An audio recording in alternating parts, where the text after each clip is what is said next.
Okay, good morning friends.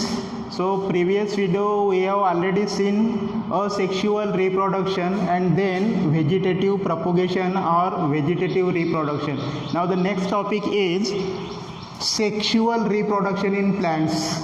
This sexual reproduction means both the fusion of male and female gametes, that is the union of two gametes to form a diploid zygote, that is the fertilization, that is the next process. But sexual reproduction involve both the parents, that's why it is called as biparents, means both the parents are involved. Then next terminology of the sexual reproduction is amphimixis. Amphimixis means here both the gametes are involved, means male gametes as well as female gametes, that's why it is called as amphimixis. Here the meaning amphi means both and mixis means mixing, that's why it is called as amphimixis.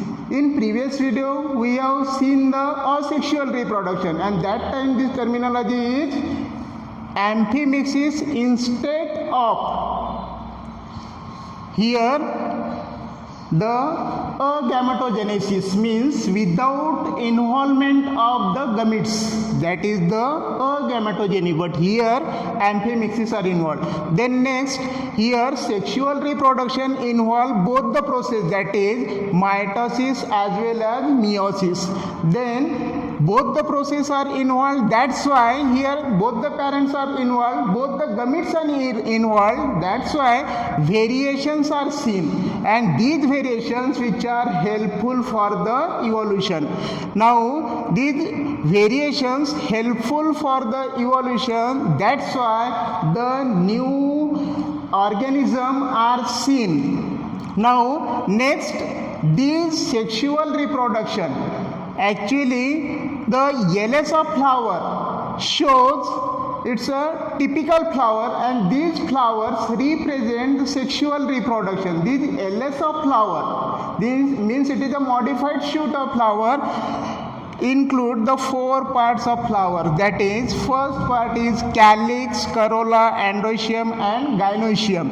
Calyx means individual member, that is called as sepals. Then corolla, individual member, that is called as petals, and androecium. Here the androecium and gynoecium, both the parts which are essential for the sexual reproduction, means here they are essential parts, and calyx and sepals are not essential for the sexual reproduction.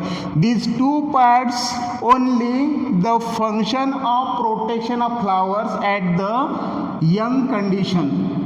But here androecium and gynoecium, both the parts which are involved in the sexual reproduction. So dear friends, the LS of flower which shown by this diagram, that is the individual members, particularly in gynoecium shows again the three parts, that's why individual member is called as carpel. And these carpels which are divided into the three parts, that is stigma, style and ovary. That is the three parts of the carpel portion.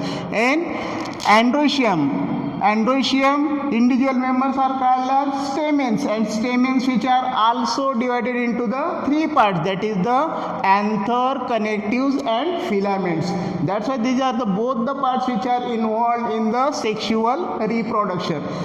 Dear friends, we have seen the actual flowers. These flowers